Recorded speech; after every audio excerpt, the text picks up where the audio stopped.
Welcome back to the Weekend Handyman. Today we will be performing an oil change on a 1999 Jeep Wrangler. This is a 2.5 liter 4-cylinder engine.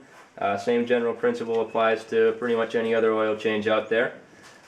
First thing we're going to start off with doing is we're going to turn the engine on and let the fluids inside warm up so they flow easier when we go to drain them out.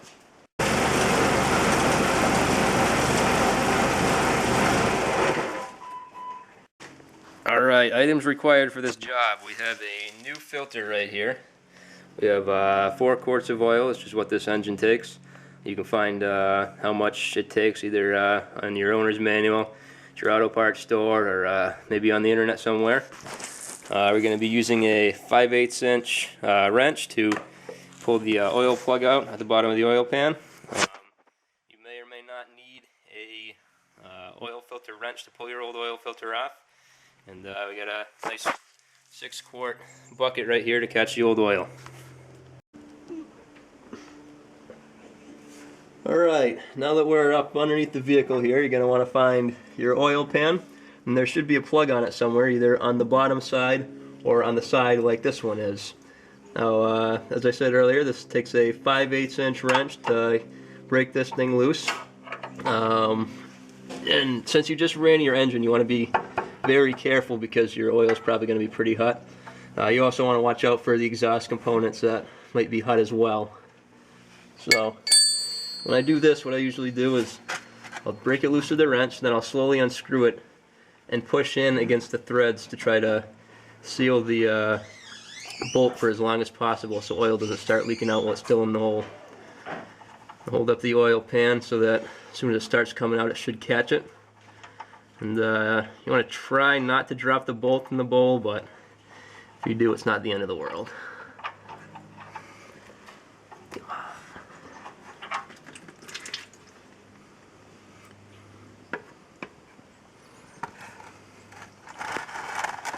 Alright, now we're getting ready to put the bolt back in since the oil draining has slowed to a little drip right here. Means most of it's come out. On the edge of the bolt there's kind of a rubber washer that seals it up against the oil pan, so we're just going to take a little bit of the old oil, put it on your finger, and rub it around the bolt right here, the edge of the rubber washer, and then go ahead and thread it back in.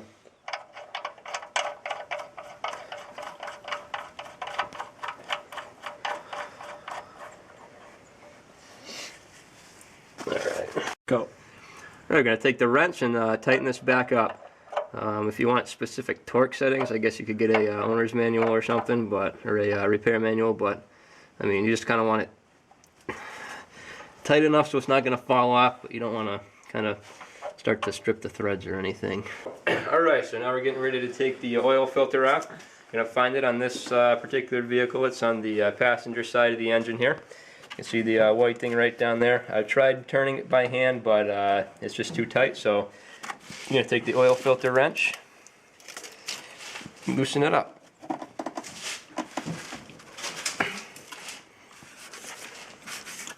Alright. Now this is going to be full of oil when you're taking it off, so you want to make sure not to tip it upside down or anything. Try to get it off almost as fast as you can, and make sure you have a bucket underneath to catch any more oil that comes out. Now you're probably going to get quite a bit of oil on your hands doing this too, but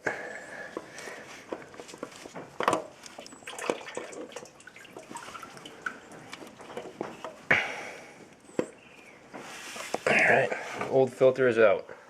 The new oil filter out. We're getting ready to put it on. First thing you want to do is take some of your fresh oil and pour it into the filter so that when you start up the engine it's not starved for oil. So we're just going to take some here,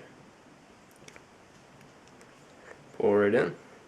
It'll start soaking into the filter, so the level will go down. Kind of want to just keep an eye on it and put a little more in if you need to, but this one, as you saw before, has to go in on an angle, so we're not going to fill it up too much. Alright, now that we have some oil in the filter ready to go, we're going to take some little extra oil that fell around the edge of it here and rub it on the rubber seal so that once we put it up against the engine it will slide freely and won't tear the rubber. So usually on the filter somewhere it will say how to put it on. This one in particular does right here. It's upside down, but it says once the rubber makes contact with the side of the engine, then you're going to want to do 3/4 of a turn past that on the threads. So here we go, getting ready to put it on here.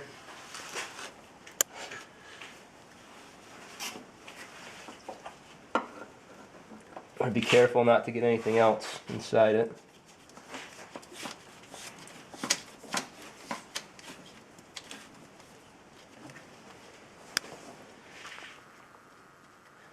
Now if you get anything else, you put too much oil inside it, it might leak down and get on the outside of the filter and make it hard to turn. So you can either wipe it down or use an oil filter wrench to get that 3/4 of a turn out of it. I don't recommend using an oil filter wrench because you can over tighten it, but that is an option. Alright, now that we have the drain plug back in and the new oil filter on, we're going to fill the engine up. You really want to make sure you got that drain plug back in, or else you're just going to lose all the oil you put in. Now, where we're going to fill it up on this engine, there's a hole on the top of the valve cover right here. It's right in back of the intake.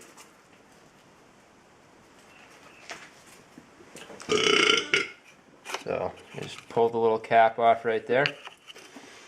You can choose to use a funnel, or if you got if you got good skill, maybe you don't need one, but I'm going to use one, so just going to throw that right in there. Now this engine takes 4 quarts, so I'm going to put about 3.5 in and see where it's at and keep filling it until it's nice and full. Okay. Alright, now we got the engine all filled back up with oil. We're going to start up the engine to cycle the oil through, and then we're just going to double check the level to make sure it's where it needs to be. If it's not, then we're going to add more as needed.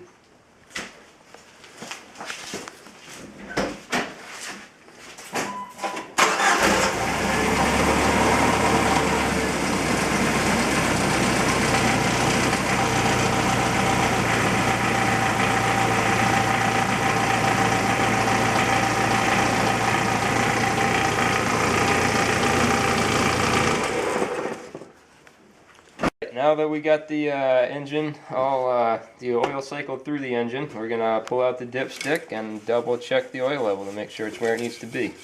So first pull it out, wipe it down, push it back in, and pull it out and check it. You can see that this is slightly below the full line, so we're just gonna add a little bit more oil and we will be good to go.